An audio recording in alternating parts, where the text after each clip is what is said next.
I could not be any happier with what we are getting right now from Jalen Duren. Jalen Duren's energy and effort, guys, it is on another level. I've said it before, but he is committed to the player we need him to be. He is fully bought in to the guy we need him to be, and he's getting better by the game. He's getting better by the game now because he understands his role. He fully understands who he needs to be for this team, and now he can attack that with much more intention every single night. When you don't know who you're supposed to be, when it hasn't been clear to you, when you haven't had enough reps to be the guy that the team needs you to be, it's hard to go full tilt because you don't know what to do. Last season, Jalen Duren didn't have a specific role for this team. We knew he had talent, but we didn't see him or anybody else really doing the same things game to game, playing the same way game to game. We didn't see that consistency at all last year. With everybody on this team, including JD, we're seeing them play the same way every game. The same way we always say we see Isaiah Stewart playing the same way every game because he knows his role. JD is playing the same way now every game because his role has been defined. It's been defined. And now he really is pouring all his energy into being that guy. William Black says, JD definitely heard you on the podcast earlier in the season. Yeah, man, like I knew how good he could be. I saw it in game 1 of Summer League when he was a rookie with Jaden Ivey. I saw it then. And he just jumped off the page to me. I saw the ability. I didn't see him in college. I ain't gonna lie to you. I ain't gonna cap. I heard about him and Chet going at it. I didn't watch it.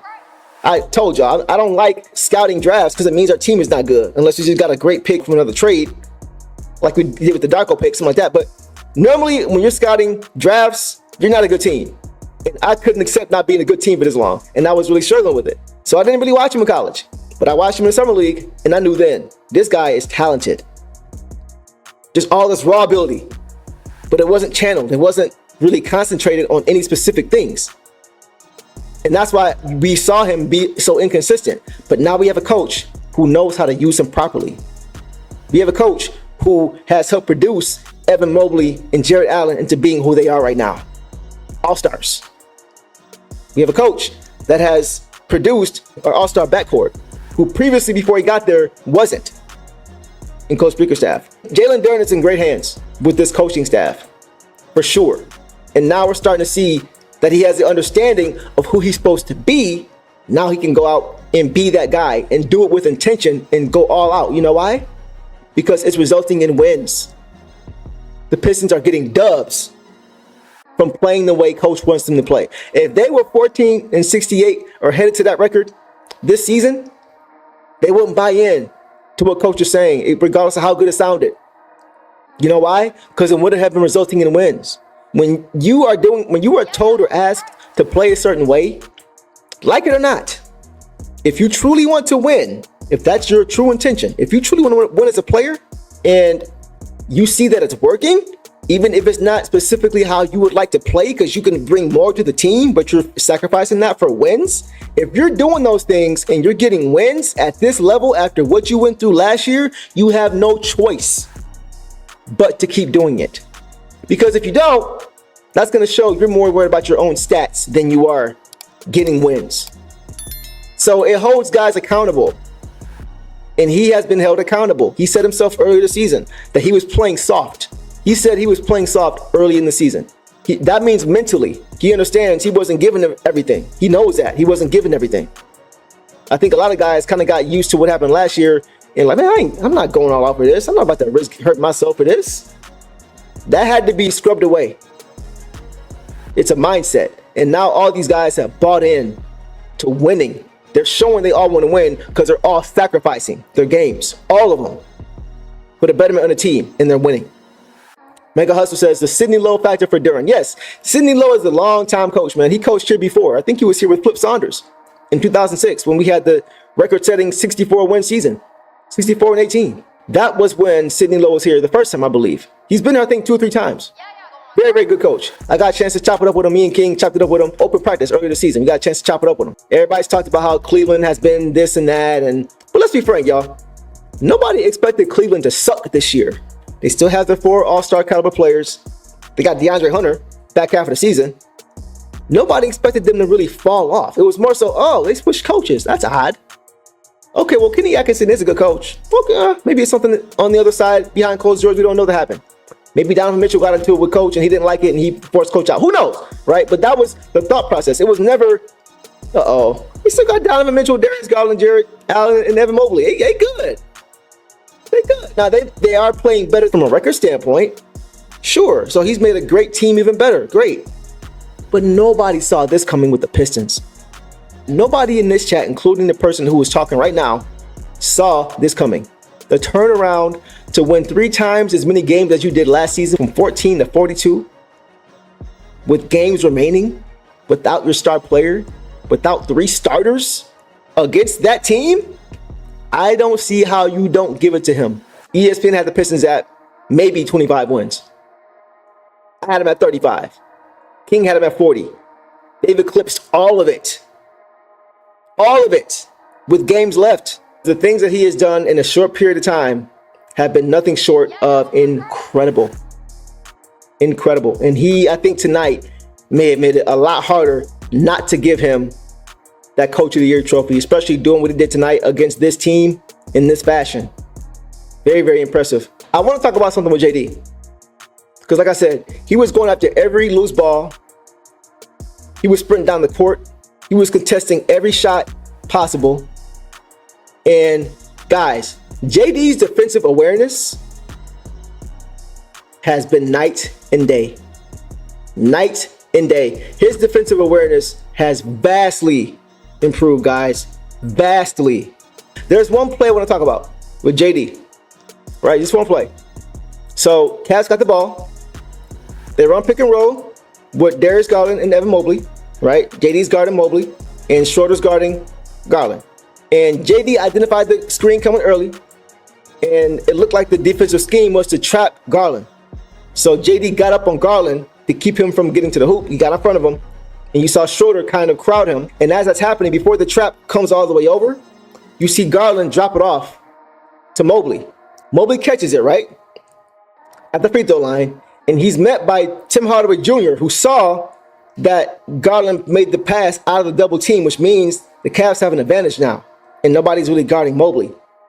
So Tim Hardaway Jr. sees that, steps up and meets Mobley right there at the free throw line, right? And when Mobley sees him, Mobley then drops it off to a cutting Jared Allen, because Jared Allen saw the help from THJ coming.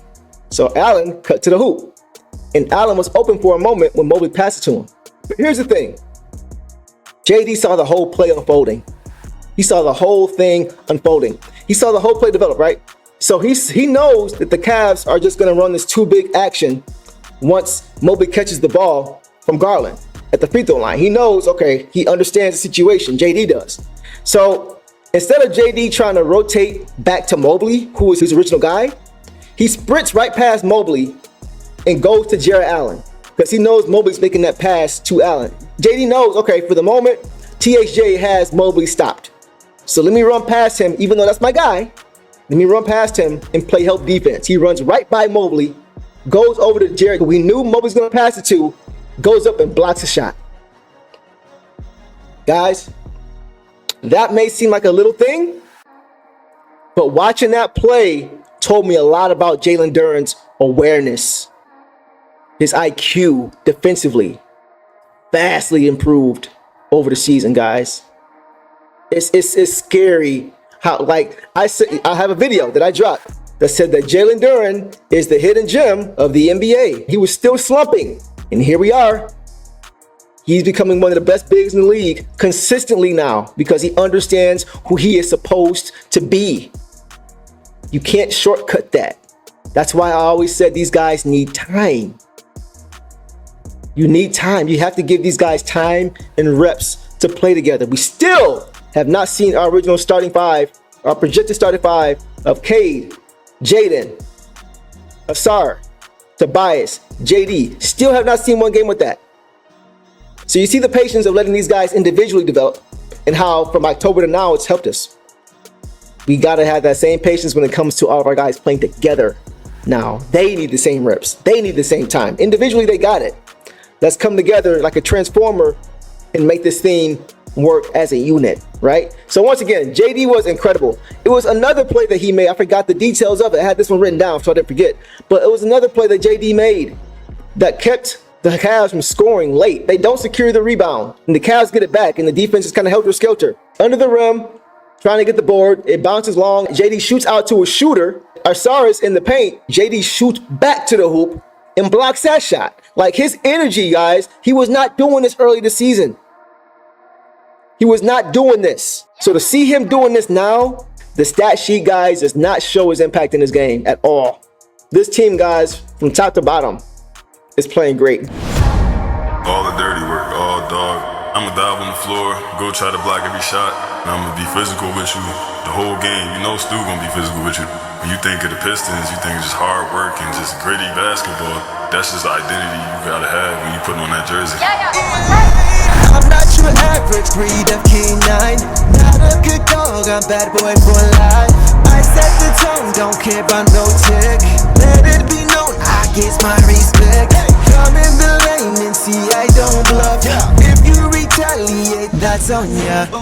Talking pundits, I heard your shade. Talking that shop, you must run this way. Tryna tell ya, look the dog palm, mess around, find out,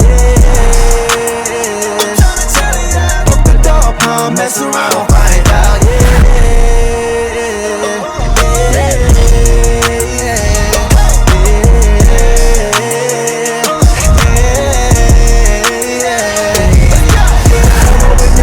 For some barbecue sauce, boy, you better crop a hill, cause I'm like that. Rolling up when you're real for some barbecue sauce, boy, you better crop a hill, cause I'm like that. The dog palm, mess around.